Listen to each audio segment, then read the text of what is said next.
All right, let's go to some other issues. Lot to get through now. Issues of tonight, issues of last night, and a fair bit overseas as well. Joining me now for his analysis in Melbourne is the foreign editor of The Australian, Greg Sheridan. Let's start with the leaders' debate. Greg, you've been around a long time observing politics. I thought both of them performed well enough. The votes in the room sort of ended up where the polls are. This is anyone's race, but I tell you, I wrote about this in The Australian today. I just wish we had more policy meat on the table from both sides. Yeah, I couldn't agree with you more, Peter. I thought it was a pretty good debate last night. They were both in good form. I thought the Prime Minister killed Albo on the boat's turnaround, but I thought Albo had much the better of the Solomon Islands exchange where the government has suffered a disaster. I think the pile-on Morrison for the autism comments is utterly ridiculous.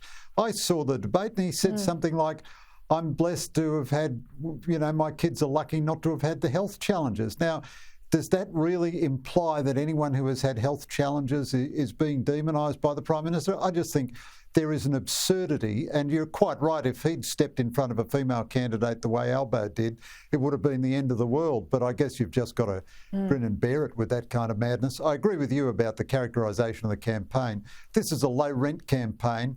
All the huge issues afflicting Australia, the huge structural deficit we've baked in, our woeful education standards, the absolute shattering, terrible performance we've got on productivity, our complete failure to produce any relevant defence capabilities in the next 10 or 15 years.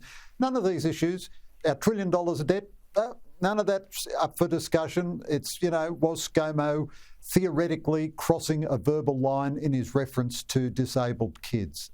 It's a low-rent campaign.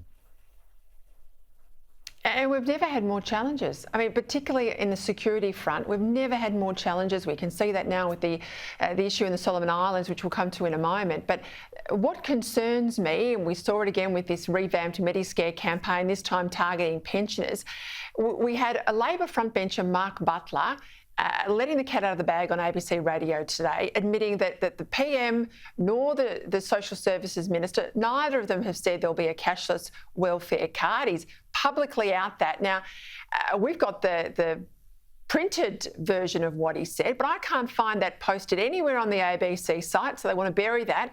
They're still running the scare campaign. They're still making this about personalities. The lies aren't going to stop, Greg. No, you're absolutely right. The Mediscare campaign is a disgrace. It's an absolute disgrace.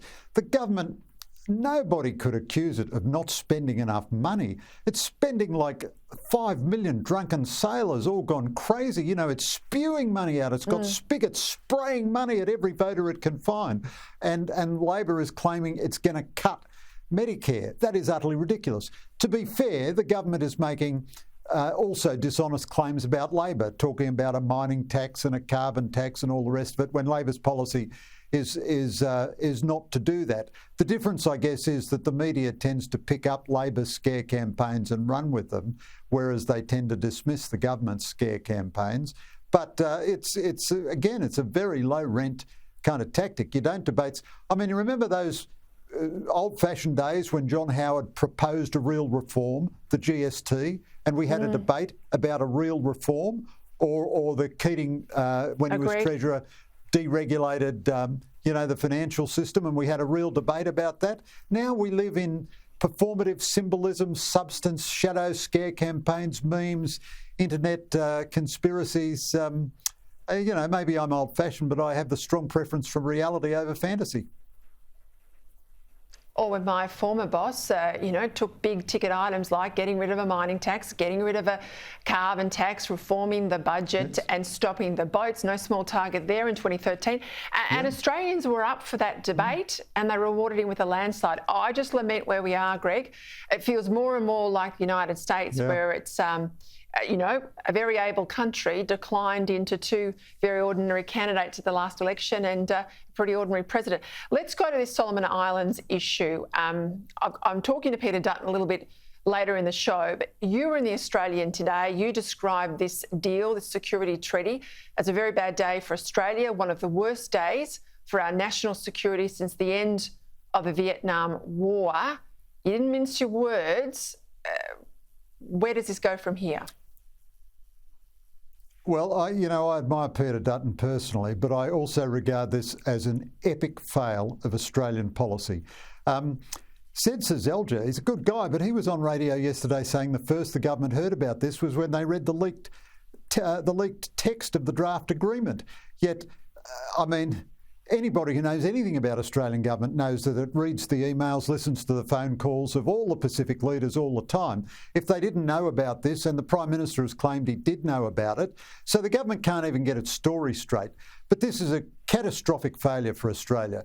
If we can't influence our close friend, the Solomon Islands, where we have everything at stake, not to become a client state of the Chinese, then that is a tremendous failure of Australian statecraft and diplomacy. Now, this agreement does not guarantee that there will be a Chinese military base in the Solomon Islands, but it makes it much, much more likely. Under the terms of this agreement, the Chinese can bring in troops and ships and policemen and equipment.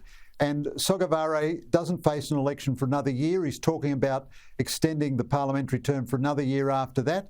The Chinese are very likely to take a long-term lease on some bit of property, get folks in there, circulate massive amounts of money around, and within the blink of an eye, it will be practically impossible to dislodge them. And don't think that the Solomon Islands is the end of the story in the Pacific. So then, what are we going to do about that in terms of the Australian Defence Force? Do we have missiles which could deal with Chinese ships in our waters? Do we have overflight capacity? Do we have, for example, an armed drone which could overfly them and have it? No, we just abolished our only armed drone program.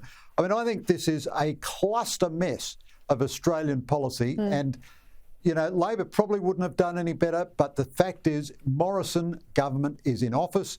They bear responsibility for the failure of Australian policy. They don't bear responsibility for what's happened, that's down to the Chinese, but they do bear responsibility for the complete failure of Australia to have enough influence in this one bit of the world. Why didn't they send the Foreign Minister there? They sent a guy who's not in the cabinet. Just let me jump in on that. I was pretty scathing last night of Marise Payne. I know the PM was lauding her a couple of months ago, reaching the milestone of the longest serving woman in the Senate. That's all good and well, but if you're sitting there time serving, I don't think you deserve to be in the Parliament. Now, part of the mess we've got in defence is a mess on her watch. Then she's in Foreign Affairs. She's called passive by Penny Wong. I'd call her absent and almost invisible. Surely she has to be moved if they win the election. Well, I can't understand, Peter. Honestly, perhaps I'm a bear of very little brain, but I try very hard. I actually can't understand what the government is doing in national security. Its rhetoric indicates that it recognises the problem. Its actions indicate that it has no response to the problem at all. It's not doing anything. Now, once we knew that a Chinese security agreement was a big possibility in the Solomon Islands, wouldn't you think you'd send your most senior cabinet minister? You wouldn't send the Prime Minister because that would be kind of intimidating, but you'd send your most senior and persuasive cabinet minister, obviously your foreign minister. Now, Julie Bishop says she would have gone in a heartbeat. And, Julie had her pluses and her minuses, obviously, but she was a pretty energetic, effective She would have gone. I agree with that. She would have gone. She would have gone. And now you might still fail, but part of the thing is you're talking all around Sogavare as well. You're talking to Sogavare and you're talking to all the other people in the Solomon Islands and you're talking to all the other people in the South Pacific. And also, if you're making him any promises, he knows he can trust you because you're a senior cabinet minister. Instead of which they let weeks and months roll by and finally sent a junior minister outside the cabinet and they failed abysmally. I just can't... So no doubt there are secrets we don't know, Greg. But there's no way. Look, at the end of the day, you've just got to pay on results, and there are no results to pay on. All right, I'm sorry to leave it on such a sour note, but that's where we are tonight. Greg Sheridan, thank you for your time.